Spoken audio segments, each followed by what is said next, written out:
My name was erased from my own family. They told everyone I failed, but I'm still here, quiet, watching. They don't know what I gave up for them. And what I carried. Alone. The ceremony hall smells like floor wax and ambition. Rows of metal folding chairs stretch toward a stage draped in red, white, and blue bunting. Everything is precise, calculated. The kind of event where every detail has been rehearsed twice and approved by committee.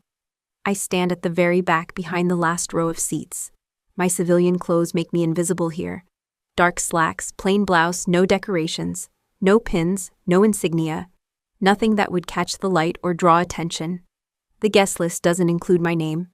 I didn't RSVP. I came anyway. Rachel stands at attention on the platform, her uniform crisp enough to cut glass. Second Lieutenant bars gleam on her shoulders. Her smile is camera-ready, practiced in mirrors and mandatory leadership seminars. She's everything they wanted me to be. Everything they tell people I never was. The flash of cameras pops like distant gunfire. Parents lean forward in their seats, phones held high, capturing every angle of their children's triumph. My parents sit in the third row center section. Reserved seating. They wear their pride like Sunday clothes. Mom adjusts her purse strap. Dad checks his watch. Neither looks back toward where I stand. They thought I disappeared. But I was just standing somewhere they refused to look. A colonel takes the podium. His voice carries the weight of ceremony, each word measured and delivered with military precision.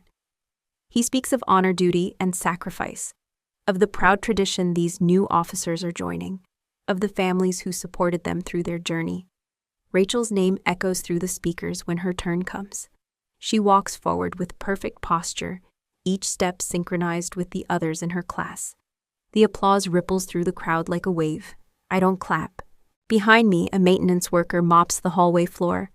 The rhythmic squeak of his cartwheels mingles with the distant sound of celebration. He glances at me once, nods briefly, then continues his work. We're both invisible here. Both part of the background. A woman in front of me whispers to her husband. That's the Harris girl, Rachel. Such a bright future ahead of her. She pauses, adjusts her glasses. Didn't they have another daughter, older one? Her husband shrugs. Don't think so. Just the one far as I know. The eraser worked perfectly. Rachel begins her speech. Her voice is clear, confident. She thanks her instructors, her fellow cadets, her family. She speaks of the women who came before her, who paved the way for her success. She mentions no names, no specific faces, just the comfortable abstraction of grateful acknowledgement. To those who believed in me when I didn't believe in myself, she says, her eyes finding Mom and Dad in the crowd. Thank you for showing me that failure is not falling down, it's staying down. The irony tastes like copper in my mouth. A photographer moves through the aisles, capturing candid moments. Proud parents dabbing their eyes, grandparents beaming, siblings applauding. His lens sweeps past me twice without stopping. I might as well be wallpaper. The ceremony concludes with the playing of taps. Everyone stands, hands over hearts, heads slightly bowed. The trumpet's notes hang in the air like prayer. I remain standing after the others sit. Not out of disrespect, but because I know something they don't. I know what those notes really mean, what they cost, what they remember. People begin to file out, congratulating the new officers, taking pictures, making plans for celebration dinners. The noise level rises as military formality gives way to family celebration. I turn to leave before the crowd thickens, before someone might recognize me and ask uncomfortable questions, before Rachel might see me and wonder why I came. But as I reach the door, a hand touches my shoulder. A man in dress uniform stands behind me, full colonel. His face is familiar, though I can't immediately place it. His expression is curious, not hostile. "Excuse me," he says quietly. "You look familiar. Have we met?" My name is Natalie Harris. I'm the oldest, the forgotten one. And today, they'll finally remember me. I don't think so, I tell him, my voice steady. I'm nobody important. He studies my face for another moment, then nods politely and steps aside. I walk out into the afternoon sunlight, leaving the sounds of celebration behind me. My car sits alone in the overflow parking lot, covered in a thin layer of dust from the gravel road. But I don't drive away, not yet. I lean against the hood and watch as families pour out of the building. Rachel emerges surrounded by admirers, her uniform still perfect, her smile unwavering. Mom and Dad flank her like bookends, their faces glowing with reflected achievement. They form a perfect picture, complete, whole, without me. I pull out my phone and scroll to a number I haven't called in 2 years. My finger hovers over the contact name, Commander Stevens. Then I put the phone away. Some conversations can wait. Some truths need the right moment. And that moment is coming. Fort Wingate sits in the New Mexico desert like a steel fist against endless sky. The kind of place where heat shimmers off concrete at noon and the wind cuts through your jacket at dawn. I was 22 when I arrived. One of 8 women in a training program that didn't officially exist. They called it Advanced Systems Integration. We called it the place where careers went to die, or legends were born. My barracks room was 8 by 10 feet. Metal bed frame, standard issue footlocker, and a desk barely wide enough for my laptop. The walls were concrete block painted the color of old coffee. No decorations allowed, no personal items except what fit in the footlocker. I liked the emptiness. It matched how I felt inside. The other trainees were loud. They gathered in the common area after training, swapping stories about their hometowns, their girlfriends, their plans after graduation. I sat at the edge of their circle and listened without speaking. They forgot I was there most of the time. My work spoke for itself. Clean code, error-free reports, systems analyses that cut through problems like a scalpel through skin. The instructors noticed but didn't praise. In this program, competence was expected. Excellence was the baseline. My family barely checked in. Mom sent postcards from Rachel's college events. Rachel making dean's list. Rachel elected student body treasurer. Rachel chosen for the homecoming court. Each card showed a different smiling photo of my sister surrounded by friends, her arms thrown wide, like she was embracing the whole world. Dad called once a month, always on Sunday evening, always while watching the news. Our conversations lasted exactly 6 minutes. How's training? Fine. How's your health? Good. Any problems? No. Tell your mother I called. I will. Rachel was home for the holidays according to Mom's Christmas card. She joined 3 new clubs and was dating a pre-med student named Tyler. She lights up every room she enters, Mom wrote in her careful cursive. Such a gift for bringing people together. I spent Christmas Day debugging a navigation system that kept trying to route aircraft through mountain ranges. The flaw revealed itself on a Tuesday in March. I was running routine diagnostics on the tactical communication network. Standard procedure. Check the pathways, verify the protocols, make sure the signals traveled where they were supposed to go. Boring work that most people rush through. I didn't rush. Line by line, I traced the data flows. Most followed predictable patterns, clean routes from point A to point B. But one pathway caught my attention. A backup channel that should have been dormant was showing intermittent activity. It was small, easy to miss, but I couldn't unsee it. The backup channel connected to the primary command frequency. In theory, this was impossible. The systems were designed with multiple failsafes to prevent any crossover. But the connection was there, buried in legacy code from the original system architecture.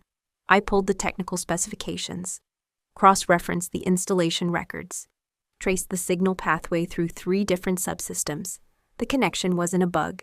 It was a feature, hidden but intentional. If someone accessed the backup channel, they could monitor primary command communications in real time. Every order, every coordinate, every mission detail. A perfect listening post disguised as a safety protocol. I stared at the code until my eyes burned. Ran the analysis 3 more times to make sure I wasn't seeing ghosts. The results didn't change. Someone had built a backdoor into our most secure communication system. I printed the analysis and walked to my supervising officer's quarters. Captain Morrison was a career military man with gray hair and tired eyes. He'd survived 2 wars and a Pentagon assignment. Nothing surprised him anymore. I knocked on his door at 0800 hours sharp. "What is it, Harris?" I handed him the printout. "Sir, I found something in the comm system. A vulnerability that could compromise operational security." He glanced at the first page without reading it.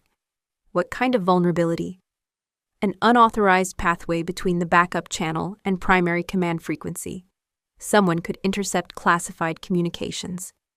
Captain Morrison set the papers on his desk, without looking further.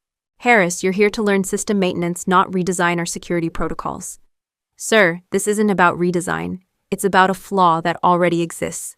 His voice dropped to a whisper. Keep your mouth shut. It's not your lane. I stood at attention, my hands steady at my sides. What should I do with the analysis, sir? File it. Forget it. Move on to your next assignment. That night, I sat in my barracks room, with the analysis spread across my desk. The numbers stared back at me. Cold, factual, undeniable. I thought about Captain Morrison's words. About staying in my lane. About the difference between following orders and doing what's right.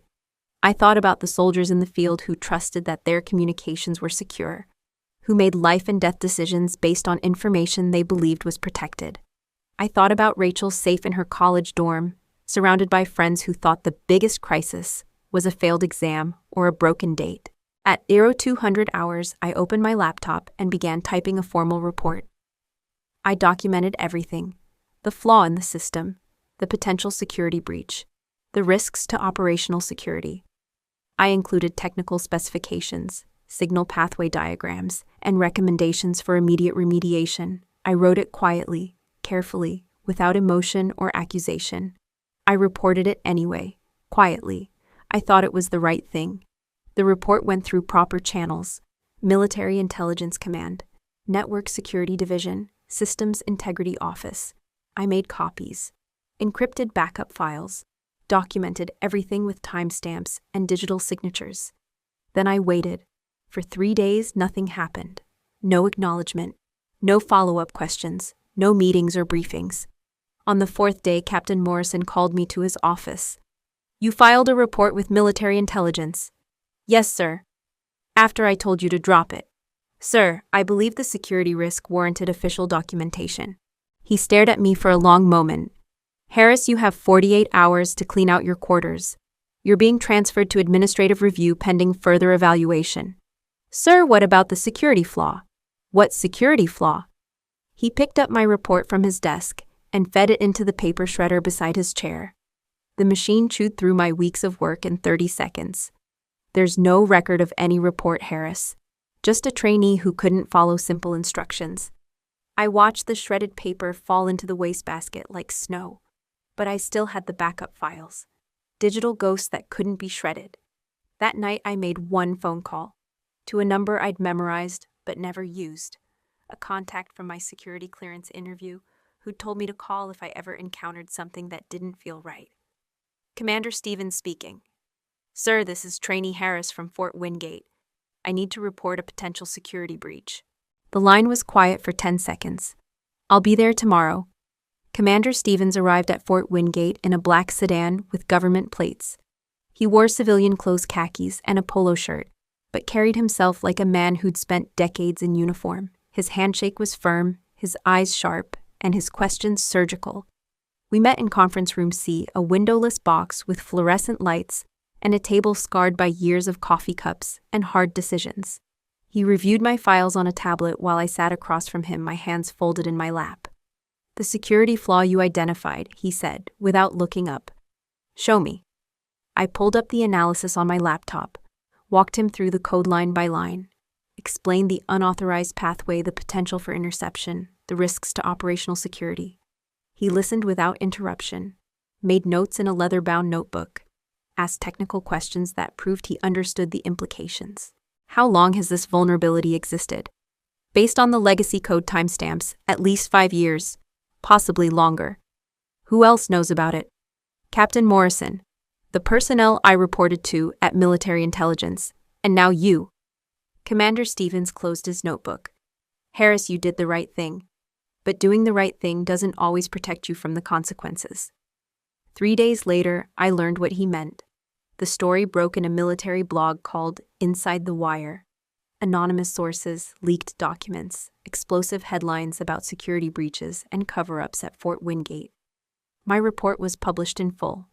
Every technical detail, every recommendation, every classified specification I'd documented. But my name wasn't mentioned as the source. Instead, the blog claimed the leak came from a disgruntled trainee with access to sensitive systems. They painted me as a security risk, someone who couldn't be trusted with classified information. I was called to Colonel Richardson's office at 600 hours. He was a tall man with silver hair and a voice like gravel. His desk was clean except for a single manila folder. My personnel file. Sit down, Harris. I remained standing. Sir, I need to explain about the security report. There's nothing to explain. You're suspended pending investigation. Sir, I followed proper protocol. I reported through official channels. Colonel Richardson opened my file. According to this, you bypassed your direct supervisor and contacted outside personnel without authorization. Sir, I reported a critical security flaw. Lives could be at risk. You leaked classified information to unauthorized personnel. That's a violation of your security clearance and military regulations. My throat felt dry. Sir, I never leaked anything. I filed an official report. The report that appeared on a public blog, the one that compromised ongoing security operations. I stared at him. Someone else leaked my report. I didn't. Harris, you're being transferred to administrative hold pending completion of the investigation. You're restricted to base, all communications monitored, all computer access revoked. The room felt smaller suddenly, like the walls were moving closer. Sir, how long will the investigation take? As long as it takes. I spent 6 weeks in administrative limbo, assigned to inventory duty in the supply warehouse, counting boxes of MREs and spare parts while my security clearance was reviewed. My communications monitored my future, decided by people who'd never met me. I wasn't allowed to call home, wasn't allowed to explain, wasn't allowed to defend myself. The investigation concluded on a Thursday morning in May. I was called to Colonel Richardson's office one final time. He sat behind his desk with the same manila folder, now considerably thicker. Sit down, Harris. This time I sat. The investigation is complete. You're being discharged. The words hit me like a physical blow. Discharge, sir. On what grounds? General discharge under honorable conditions. Failure to adapt to military requirements. Sir, I reported a security breach. I followed protocol. You went outside the chain of command. That's insubordination. I leaned forward. I went outside the silence. That's different. Colonel Richardson's expression didn't change. Your discharge is effective immediately. You have 48 hours to clear the base. Sir, what about the security flaw? Was it fixed? That's classified. Sir, I need to contact my family, explain what happened. Your family has already been notified. They were told you were let go after a poor fit with command structure. The room went quiet except for the hum of the air conditioning. I could hear my own heartbeat. Sir, that's not what happened. That's the official record. They didn't call it punishment, but it felt like exile. I cleared my quarters in silence, packed my civilian clothes, my few personal items, my backup drives with the encrypted files. Everything I owned fit in 2 duffel bags and a cardboard box. Captain Morrison appeared as I was loading my car. Harris, I turned. Sir, for what it's worth, you were right about the security flaw. It's been fixed. How many people were at risk? Entire communication networks across 3 operational theaters. I nodded. Then it was worth it. Maybe, but you're still gone. I drove away from Fort Wingate with my discharge papers in the passenger seat and no idea where I was going. The desert stretched endlessly in all directions. Heat waves rose from the asphalt like ghosts. My phone buzzed with a text from Mom. Call when you can. We need to talk. I didn't call. Not yet. What I learned later, much later, was that Rachel had been busy while I was under investigation. She'd been home for spring break when the news broke about Fort Wingate. The family was watching the evening news when the story appeared. Security breach at military training facility. Leaked documents. Ongoing investigation. Mom had mentioned it casually over dinner.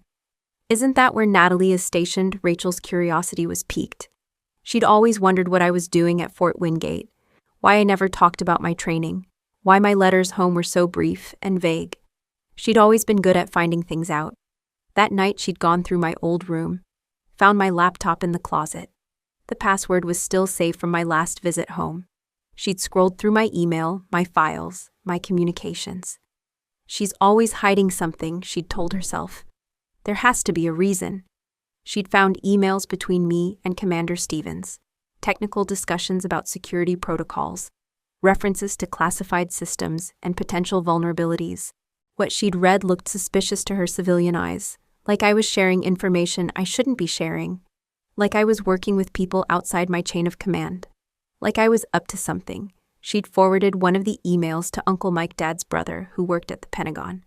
Added her own note. Found this on Natalie's computer. Thought you should see it. Something doesn't seem right. She'd meant it as protection. Family looking out for family. I didn't mean to start anything, she'd tell me years later. I just wanted someone to see her for what she really was. But Uncle Mike had taken the email seriously, forwarded it to his contacts in military intelligence, raised questions about my communications and activities. The investigation that destroyed my career had started with my own sister's suspicions. I learned this 3 years later during a chance encounter at a coffee shop in Denver. Rachel was there for a conference. I was there because I lived 10 blocks away and needed caffeine. We'd sat across from each other at a small table, the weight of unspoken history between us. I need to tell you something, she'd said, about what happened at Fort Wingate, and she'd told me everything, the email, Uncle Mike, the forwarded communication that had started the investigation. I thought I was protecting the family, she'd said. I thought you were in trouble. I'd stared at her across the table. I was in trouble after you forwarded that email. I didn't know, I was just trying to understand what you were doing. You were trying to prove I was guilty of something. She'd looked down at her coffee cup. Maybe. I'd stood up to leave. You got what you wanted. I'm gone. You're the only daughter now. Natalie, don't. Just don't. That was the last conversation we'd had until today. Until I'd stood in the back of her commissioning ceremony, watching her accept the praise that should have been impossible if anyone remembered what she'd done to me. But memory is selective. Truth is inconvenient. And sometimes the people who destroy you believe they're saving you. The first photo appeared on Facebook 6 months after my discharge. Rachel in her ROTC uniform standing at attention during some campus ceremony. The caption read, "Following in the family tradition of service. Proud to wear the wings that represent our commitment to excellence." She was wearing my flight pin. The small silver wings I'd earned during my abbreviated time at Fort Wingate. The ones I'd left behind in my rush to clear out before my 48 hours expired.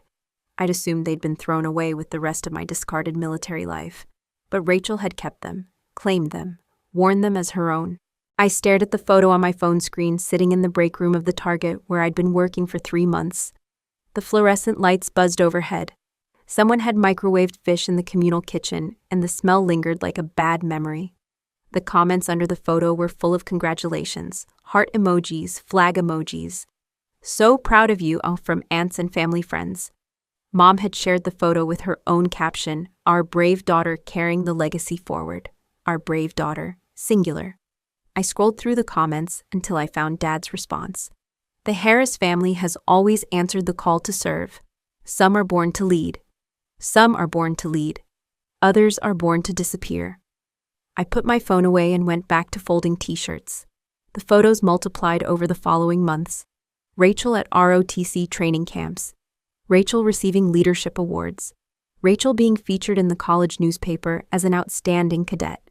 In every photo she wore my wings. The family gatherings I wasn't invited to were documented in careful detail. Christmas dinner with Rachel in her dress uniform. Easter brunch with Rachel telling stories about her military training. 4th of July barbecue with Rachel leading the family in the Pledge of Allegiance. I had become a ghost in my own family's story. The erasure was surgical, complete. Old family photos on social media were edited or replaced. The Christmas card from 2 years ago that had included me was swapped out for a new version featuring just Rachel. Even the family portrait in the living room, the one that had hung there for 15 years, was replaced with a newer version taken during a visit I'd missed. I learned about the replacement from a cousin who mentioned it casually during a brief phone call. "Your mom redecorated the living room," she said. "New family photo looks great. Rachel's uniform really adds something special. What happened to the old photo?" "I think it's in storage. You know how your mom is about keeping things current. Current, present tense, active duty, not past tense, not discharged, not erased." I moved through those first 2 years like a sleepwalker. After Target, I worked at a bookstore.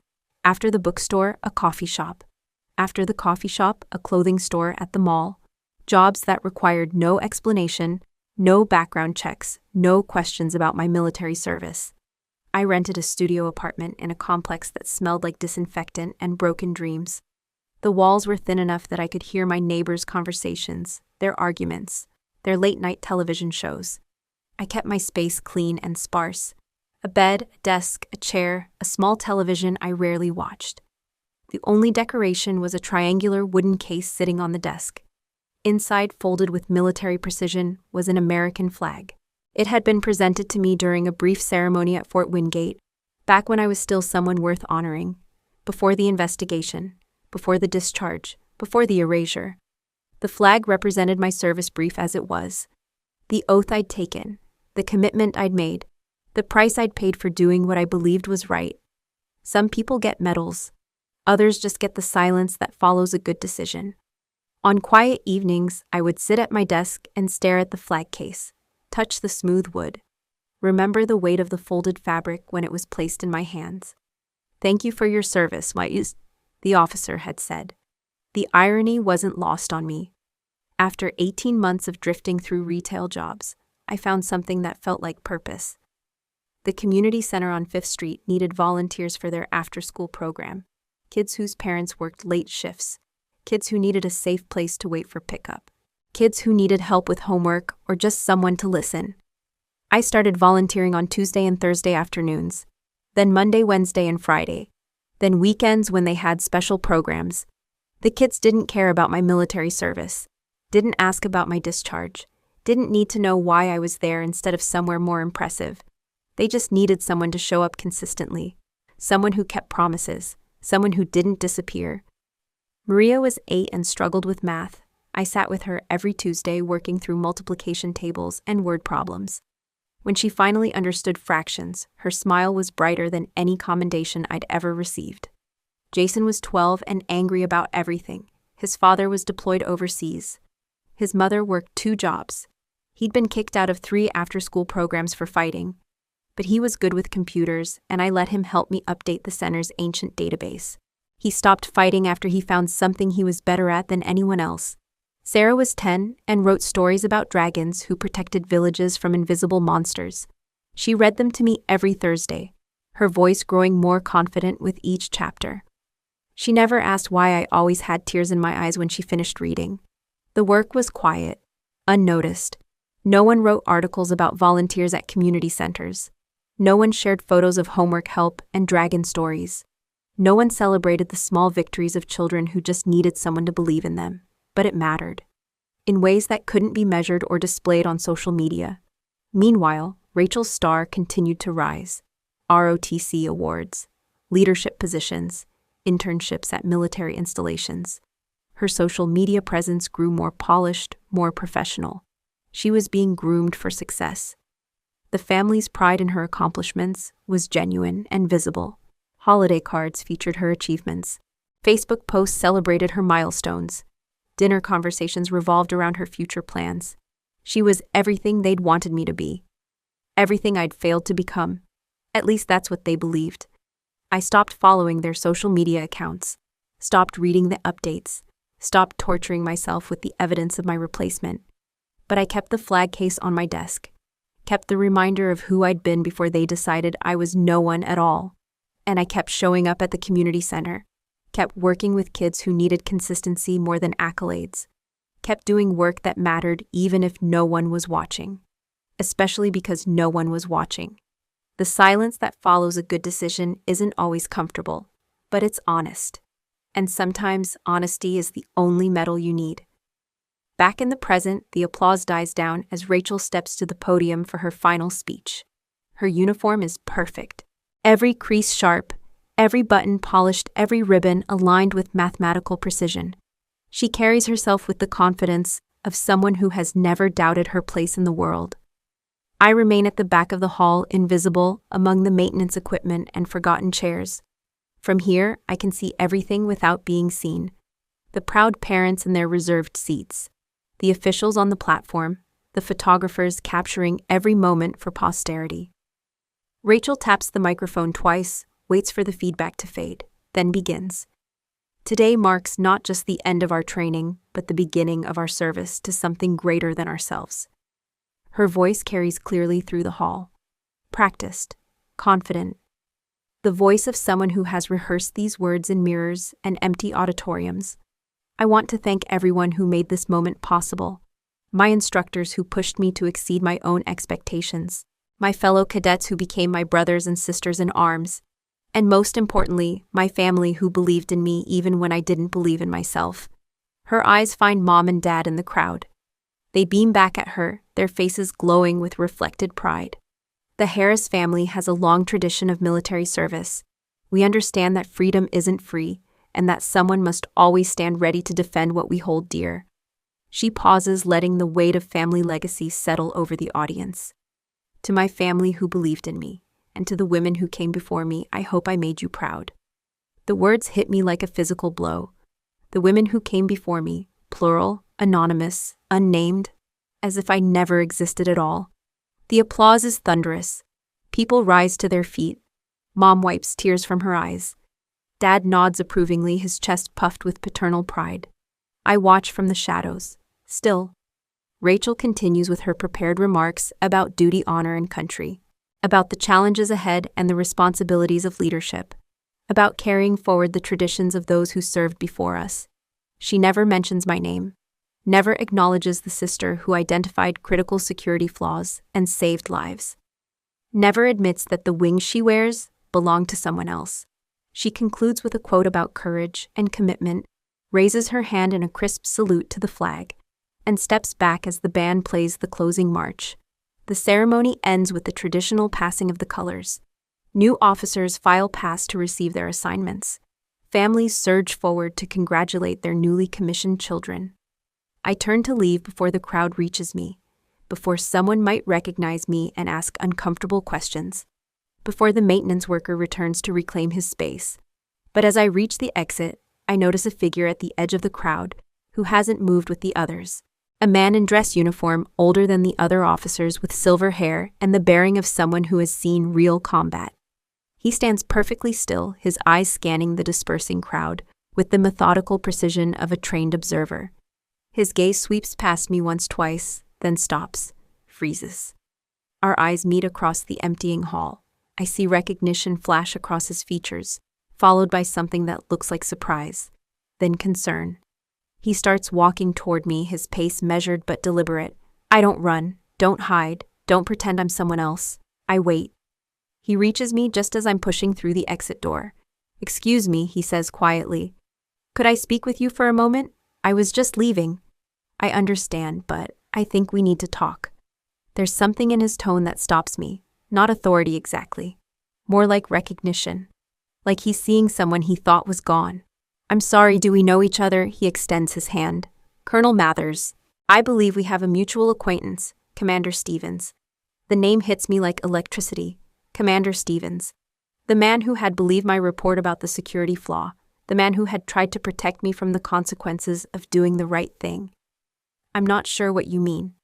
"I think you do." His voice is gentle but firm. "I've been looking for you for a long time, Miss Harris."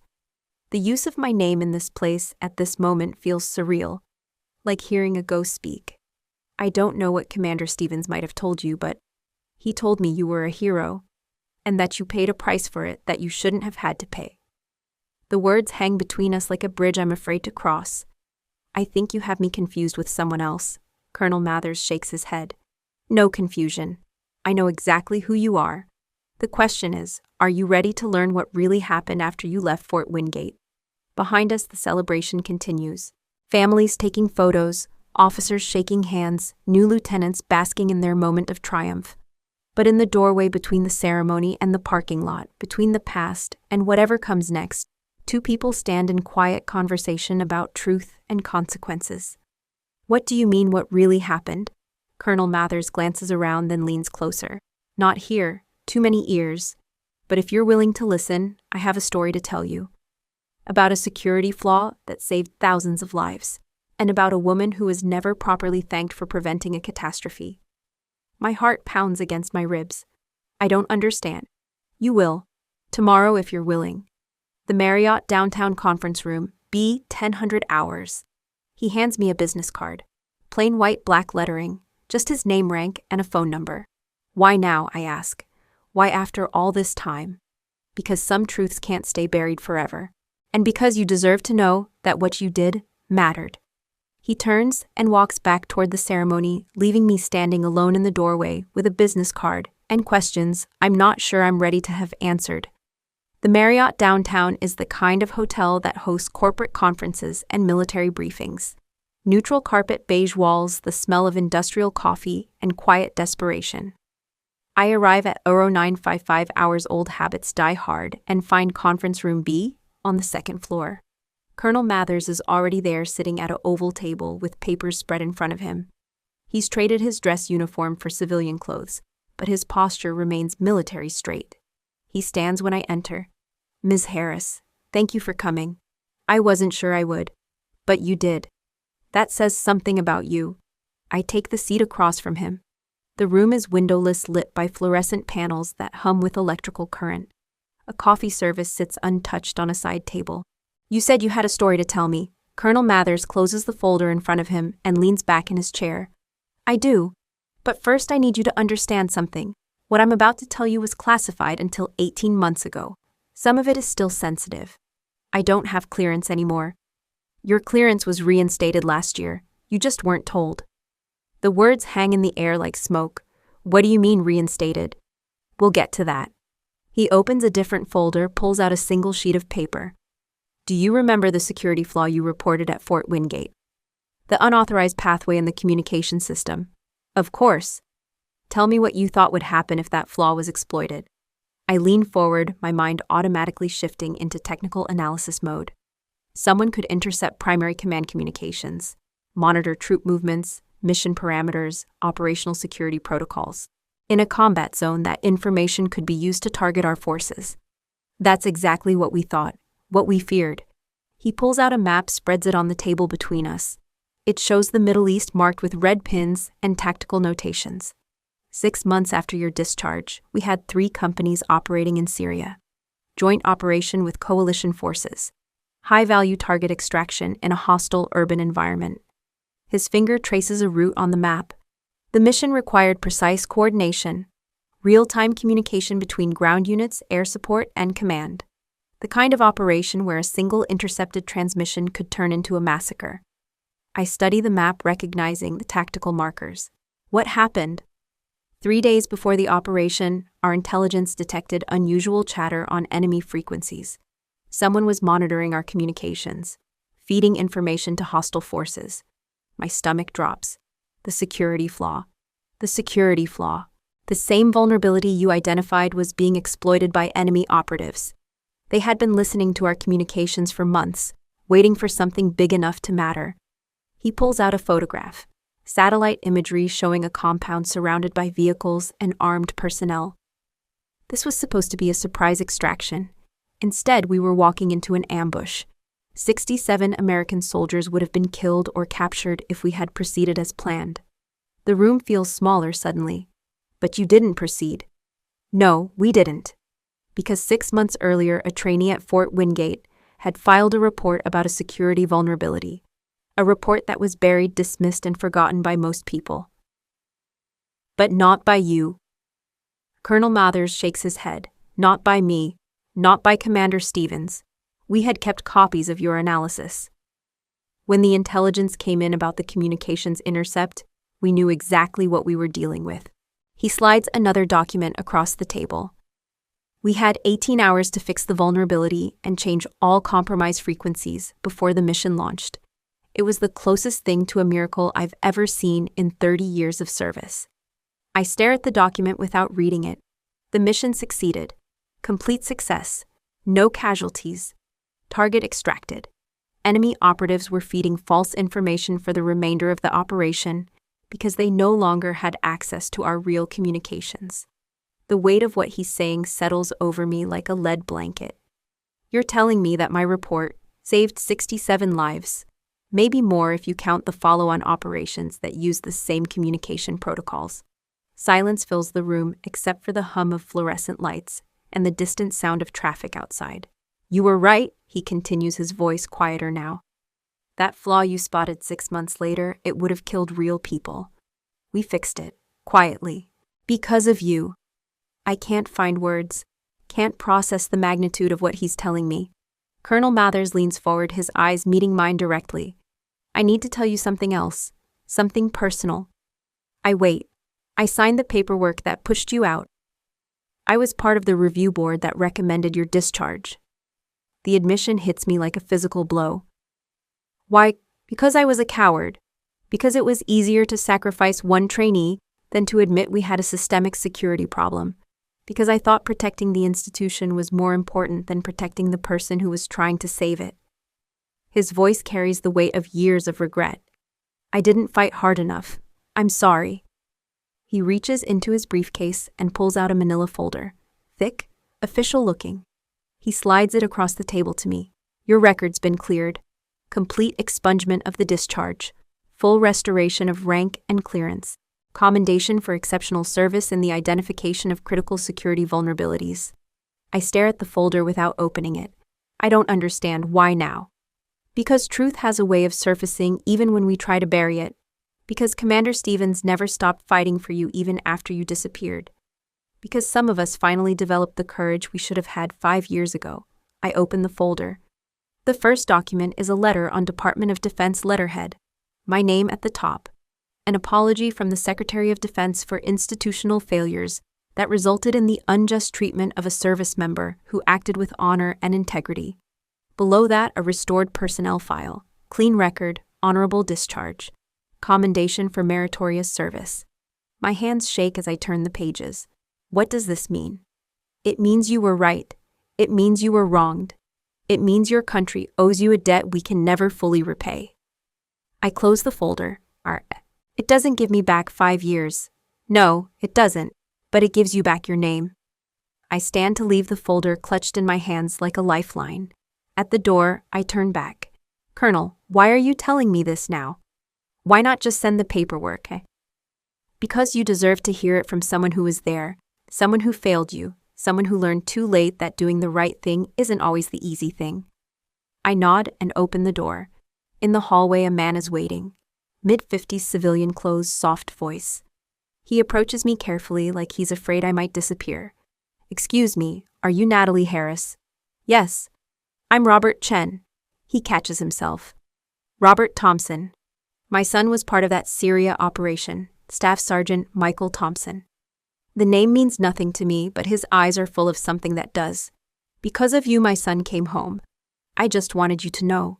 He turns and walks away before I can respond, leaving me standing in a hotel hallway with restored paperwork and the weight of lives I never knew I'd saved. My phone rings at 11:47 p.m. that night. I'm sitting on my couch staring at the restored personnel file spread across my coffee table when Rachel's name appears on the screen. I almost don't answer. We haven't spoken since that bitter conversation in the Denver coffee shop 3 years ago. But something in me, curiosity maybe, or the exhaustion that comes after years of carrying secrets, makes me swipe accept. Natalie. Her voice is different, smaller. The confidence that had carried her through the commissioning ceremony is gone. It's late, Rachel. I know, I'm sorry, I heard something today. About you, about what really happened at Fort Wingate. I lean back against the couch cushions. What did you hear? Colonel Mathers called Dad. Said there were some things about your discharge that the family should know. Things that were classified until recently. The words hang between us across the phone line. He told Dad that you saved lives. That your report prevented soldiers from being killed in Syria. That you were right about everything. I don't respond. Let her fill the silence. Natalie, I never meant for you to lose everything. You didn't take it, I say finally. They gave it to you, but you helped. She's quiet for a long moment. When she speaks again, her voice is thick with something that might be tears. I was jealous. You were always the smart one, the responsible one. Everyone expected great things from you. I just wanted to be seen as important too. So you tried to prove I was a fraud. I tried to prove I deserved attention. I thought if I could show that you weren't perfect, maybe they'd notice me. I think about the flight pin she wore at the ceremony. My flight pin. You got what you wanted. You became the daughter they were proud of. At your expense. At my expense. We sit in silence, the weight of 5 years settling between us. What happens now, she asks. Now you live with what you did. and I live with what it cost me. Can you forgive me? I consider the question. Look at the papers on my coffee table. Think about the man in the hotel hallway, whose son came home because of a report I wrote in a windowless barracks room. I don't know, I tell her, but I'm not angry anymore, just tired. I'm sorry, Natalie. I'm so sorry. I know. I hang up and turn off my phone. 2 days later, I drive to my childhood home. The same house where I'd spent holidays feeling invisible, where family photos had been edited to remove my existence, where my achievements had been forgotten in favor of more palatable narratives. Mom answers the door with surprise. Natalie, what are you doing here? I need to talk to you and Dad. She leads me to the living room where Dad sits in his recliner reading the newspaper. He looks up when I enter and I see something in his expression I haven't seen before. Not pride exactly, but recognition. We heard from Colonel Mathers, Mom says softly. He told us about the classified information, about what you really did. I nod. I wanted you to hear it from me too. Dad folds his newspaper carefully. Why didn't you tell us all these years we thought? You thought what you wanted to think. It was easier than asking questions. The truth sits heavy in the room. I brought you something, Mom says, disappearing into the kitchen. She returns with a manila envelope yellowed with age. Your cousin Jennifer found this in the desk drawer when she was helping me organize papers last week. I thought this was yours. I take the envelope. My name is written on the front in formal typeface. The return address is Department of Defense, Washington, D.C. The postmark is dated 1 year after my discharge. Inside is a single sheet of letterhead. Official, formal. Addressed to me care of my parents' address. Dear Ms. Harris, this letter serves as official recognition of your exceptional service during your time at Fort Wingate. Your report dated March 15th directly prevented a critical systems failure that could have resulted in significant loss of life. While the classified nature of this information prevented earlier acknowledgement, we want you to know that your contribution to operational safety has been noted and appreciated. Your dedication to duty, even in the face of personal cost, exemplifies the highest ideals of military service. Respectfully, General Patricia Williams, Deputy Chief of Staff for Operations. I read the letter twice. The date shows it was sent to my parents' house 14 months after my discharge. 2 years before Rachel joined ROTC. 3 years before the family narrative about my failure had fully crystallized. You received this? I look up at my parents. Mom's face has gone pale. Dad stares at his hands. We didn't know what it meant, Mom says quietly. It was so vague. And you'd already been discharged. We thought it was just routine paperwork. You thought it was routine paperwork that said I prevented loss of life. We didn't understand the context, Dad says. And you never explained what happened. We only knew what we were told by the military. I fold the letter carefully, slide it back into the envelope. You could have called me, asked me what it meant. We should have, Mom whispers. But you didn't. You filed it away and let everyone believe I was a failure. The silence stretches between us like a chasm. They knew, I say finally, more to myself than to them. And they still let the world believe I failed. I stand to leave the letter clutched in my hand. Natalie, Dad calls as I reach the door. What can we do? How do we fix this? I turn back to look at them. 2 people who had raised me loved me in their way, and then erased me when it became convenient. You can't fix it, I tell them. But you can stop pretending it didn't happen. I walk out of the house where I grew up carrying proof that they had known the truth all along, and chosen silence instead. The email arrives on a Tuesday morning while I'm getting ready for my shift at the community center. Official Department of Defense address. Subject line, Invitation to serve, civilian advisory position. I read it standing in my kitchen coffee mug, halfway to my lips. Dear Ms. Harris, following the recent review and restoration of your military record, we would like to invite you to join our Civilian Advisory Group on Systems Integrity. Your expertise in identifying critical security vulnerabilities makes you an ideal candidate for this position. The role involves consulting on classified communication systems for military installations worldwide. Compensation is commensurate with GS-14 federal pay scale, with full security clearance and benefits. We have corrected your record and would welcome the opportunity to discuss how your skills can continue to serve your country. Please respond at your earliest convenience. Respectfully, Director Sarah Mitchell, Defense Information Systems Agency. I read the email once, set my phone down, finished my coffee, don't respond.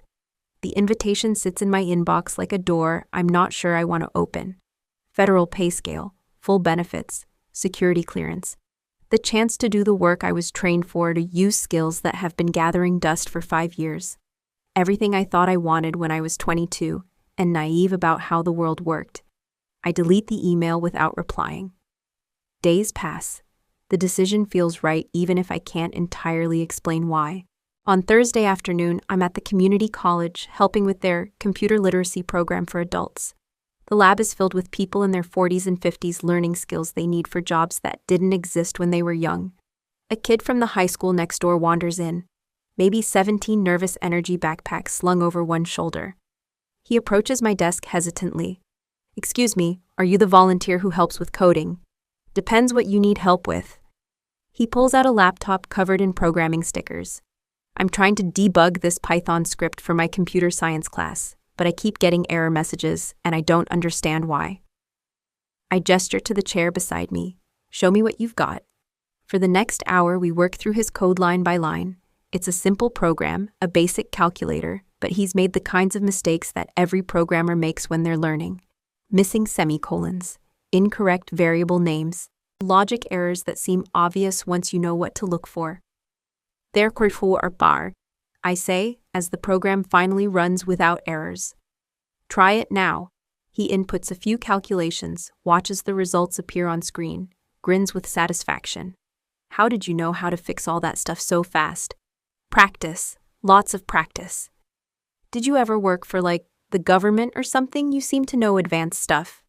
I smile, thinking about classification levels and security clearances, about reports that saved lives and careers that ended in silence.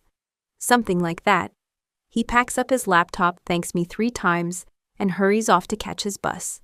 I sit alone in the computer lab as the afternoon light fades through the windows. Around me, middle-aged students work quietly on their assignments, learning skills that will help them support their families, advance their careers, navigate a world that keeps changing faster than they can adapt. No one here knows about Syrian operations or classified communication systems. They don't need to know. They just need someone patient enough to help them understand why their Excel formulas aren't working, why their email keeps bouncing back, why technology that should make their lives easier often makes them feel inadequate instead.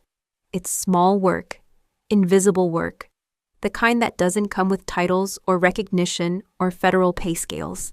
But it matters. That night, I open my laptop and compose a response to Director Mitchell's invitation.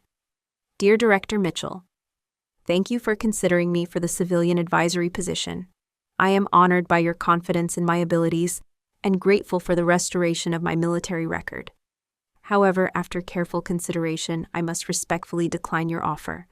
I have already found the work that matters most to me.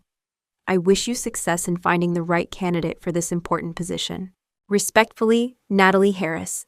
I hit send before I can second-guess myself. My phone buzzes immediately with an automated reply. "Your message has been received and will be forwarded to the appropriate personnel." I close the laptop and look around my small apartment. The folded flag still sits in its triangular case on my desk. Not a monument to what I lost, but a reminder of what I chose to give. Some service comes with uniforms and ceremonies. Other service happens in community centers and computer labs, in moments when someone trusts you enough to ask for help, in the quiet satisfaction of solving problems that matter to the person sitting next to you. Both kinds of service count, but only one of them lets you sleep at night, knowing you chose your own definition of what matters most. 3 months have passed since Rachel's ceremony, since Colonel Mathers told me the truth about Syria, since I learned that my family had proof of my vindication and chose to bury it. I'm back at the community center helping Maria with her algebra homework. She's 14 now, grown taller, more confident. The shy 8-year-old who struggled with fractions has become a young woman who asks sharp questions and doesn't accept easy answers. "Miss Natalie," she says, looking up from her worksheet. "My teacher says you used to work for the government. Is that true?" I consider the question. Think about the restored personnel file locked in my desk drawer at home. The commendation letter I've never shown anyone. The truth that finally has a voice. "Something like that," I tell her. "I used to solve problems that other people couldn't see." "What kind of problems?" "The kind that matter most when nobody's watching." She nods, like this makes perfect sense, and returns to her equations. Through the community center's windows, I can see the parking lot, where parents wait to pick up their children. Normal people living normal lives, trusting that someone somewhere is watching out for them.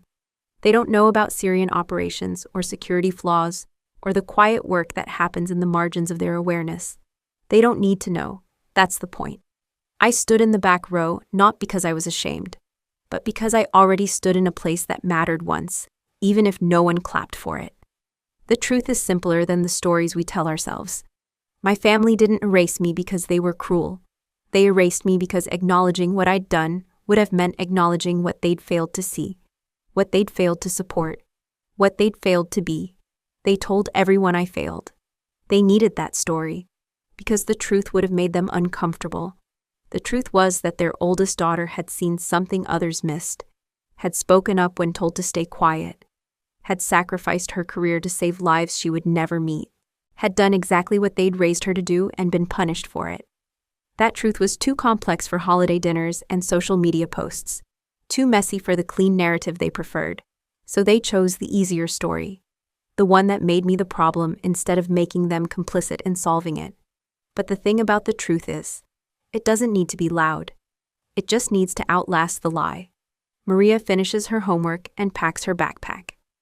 See you Thursday, Miss Natalie.